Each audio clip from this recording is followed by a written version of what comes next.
A shocking move away from transparency from President Trump's Director of National Intelligence just 9 weeks ahead of an election.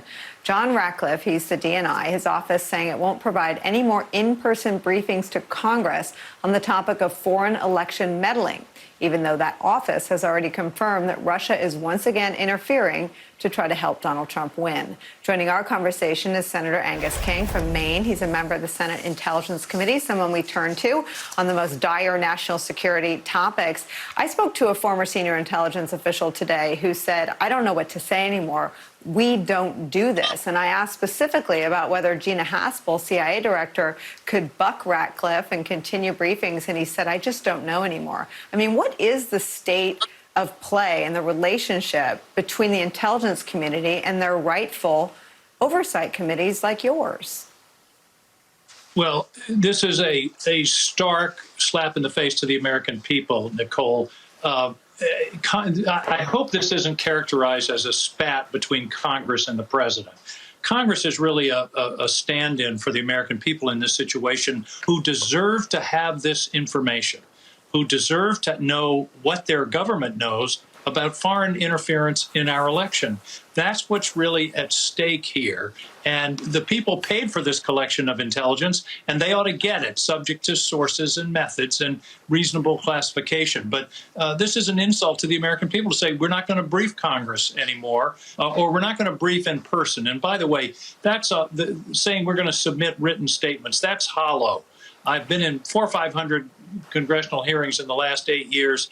In every case, the live questioning brings out important, deeper, and more significant information than the dry, edited, written, pre-filed testimony. So this is bad news for the American people. They deserve to know what the Russians or other countries are trying to do in our elections. They're the decision makers on November 3rd.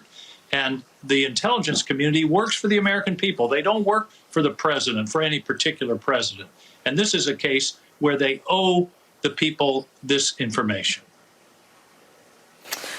We're also learning in some new reporting in the New York Times that a counterintelligence investigation that included a thorough examination of Donald Trump's 2, 3, 4 decades long business ties and business efforts to have a presence in Russia was never undertaken by Special Counsel Mueller's team. Frank Figliuzzi was on in the last block saying that the conduct that's transpired just in public view since that was opened is more troubling than anything that happened before it was open. What is your current state of concern about Donald Trump as an unchecked potential threat to national security? Well, I will say that the Senate Intelligence Committee, of which I'm a member, has done a 4-year investigation, which is a counterintelligence investigation. We weren't limited in the way Mueller was by having to prove beyond a reasonable doubt criminal conspiracy or anything else. We tried to get at the facts, and we just filed a couple of weeks ago the 1,000-page volume 5 of our report, which talks about the relationships between the Trump campaign and the Russians, and also the relationships between Donald Trump and Russia. Now, if he alleges that there's nothing to see here, he could clear a lot of this up overnight by just releasing the financial documents, the income tax returns and other financial documents that would demonstrate that there weren't connections with Russia. But now we know, for example, from this report that in 2016, during the campaign, there was a deal afoot to build a Trump Tower in Moscow. And he was telling the American people that it was all over, it wasn't anything going on, but it went on through the fall of 2015 into 2016. And a deal like that would require Putin's approval. You're not going to build a $100 million or $1 billion, whatever the cost was, project in Moscow that Vladimir Putin didn't sign off on. So that's just a small example of what we know from the public records and from records that have come out subsequently. So, as I say, the president could clear a lot of this up immediately just by releasing the necessary documents to demonstrate no financial connections to Russia, the oligarchs in Russia, and that would clear this up. But so far, they've stoutly resisted doing that. Joe Biden has recently, I think today or late yesterday, issued a statement basically describing Donald Trump's subservience to Vladimir Putin, which, as you said, is now in the public record. He goes to Helsinki, sides with Vladimir Putin over the American intelligence community. He seemingly randomly pops up and defends Russia's Afghan war effort after spending most of 3 years trashing America's efforts there. His alignment with Vladimir Putin's foreign policy goals, including taunting NATO, removing troops from Germany, is now a 3-year record of accomplishments for Russia, not America. What do you think the role is for national security questions in the final 60 days of a presidential election? Well, I think we need to ask those questions. We need to ask the president, what is his intention?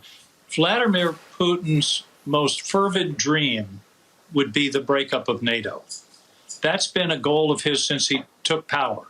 And when the president removes those troops from Germany and constantly is sort of slyly criticizing NATO, asking, is it really that important?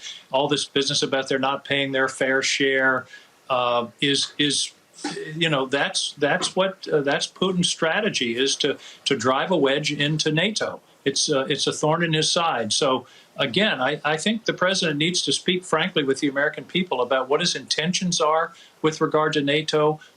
Is he going to respond to the allegations of Russian bounties on American soldiers in I almost said Vietnam, in Afghanistan?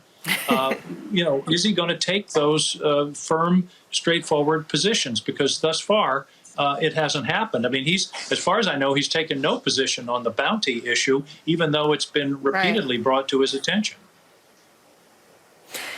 It's unbelievable. It never gets more disturbing or troubling. And I'm glad that we get to spend some time talking about these things at regular intervals. And to your point about NATO, I mean, we know why Putin wants us out of NATO. It's still, as you said, a mystery why Donald Trump doesn't like NATO. Senator Angus King, thank you for spending time with us.